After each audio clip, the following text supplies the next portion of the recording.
Have you ever felt like your hunger has a mind of its own? Like you're always thinking about food, what to eat, when to eat, what you're craving, even when you're not physically hungry. That's what a lot of people call food noise. And I've been hearing a lot more people talk about this when they're on weight loss medications that are helping them to eat less. But I also hear this when people start eating more whole foods and change their diet.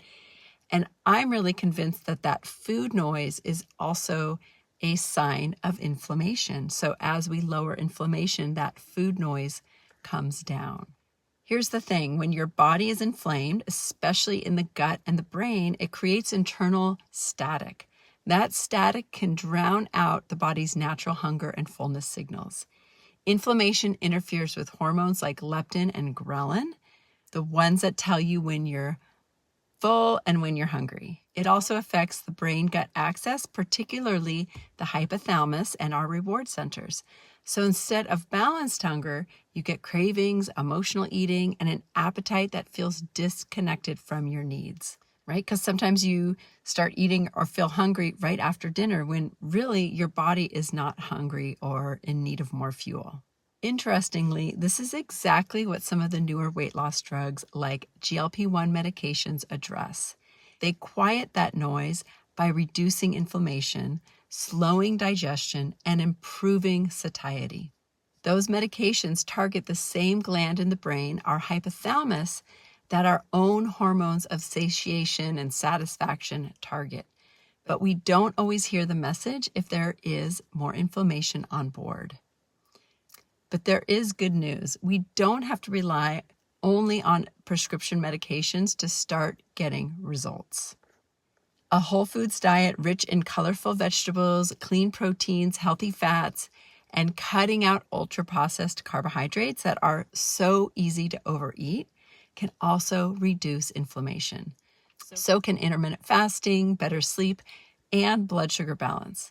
When inflammation goes down, your body starts tuning back in. You feel full faster, you stop craving as much, and you can hear yourself again, right? That's the power of whole foods. It starts to bring inflammation down and your cravings go down too. So even when you're on weight loss medication, the goal is to return to whole foods so you can start hearing your body's signals again. And a big part of that is, for a lot of people, the side effects in the long run are not worth it. Right. Or if your doctor tells you you're going to have to be on this weight loss medication for the rest of your life, or you're going to gain the weight back, that feels so disempowering and that feels scary. But honestly, if you learn how to use food that is going to be anti-inflammatory and is not ultra-processed and addictive, full of chemicals, that in itself is going to lower inflammation. So you have an aid, you have an ally to help you. But the real anti-inflammatory is the foods that you're eating. So if food noise is running the show, or weight loss meds, maybe they put the food noise in its place.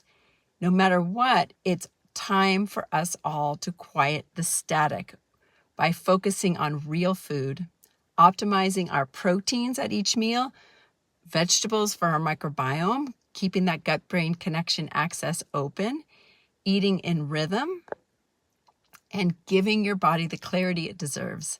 Let me know in the comments what has helped you quiet your food noise. And thank you for watching.